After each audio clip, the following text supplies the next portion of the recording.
আসসালামু আলাইকুম সবাইকে। বর্তমানে বাংলাদেশে একটা মহামারী চলতেছে, সেটা হচ্ছে যে চুলকানি বা স্ক্যাবিসের মহামারীটা।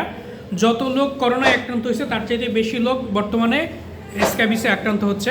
এখন এই স্ক্যাবিসের উপরে আমি 30টা ভিডিও বানাবো 30 দিনে, এবং একবারে ডিটেলস এটার বিস্তারিত রোগের শুরু থেকে শেষ পর্যন্ত বা বিস্তারিতভাবে বলবো।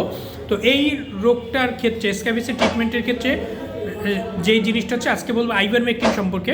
স্ক্যাবিসের জন্য খুবই উপকারী একটা ট্যাবলেট আইভারমেকটিন। এটা দুইটা ফর্মে পাওয়া যায়, আইভারমেকটিন 12 এবং আইভারমেকটিন 6। যে সকল রুগীদের স্ক্যাবিস আছে তাদেরকে আইভারমেকটিন প্রেসক্রাইব করা পসিবল।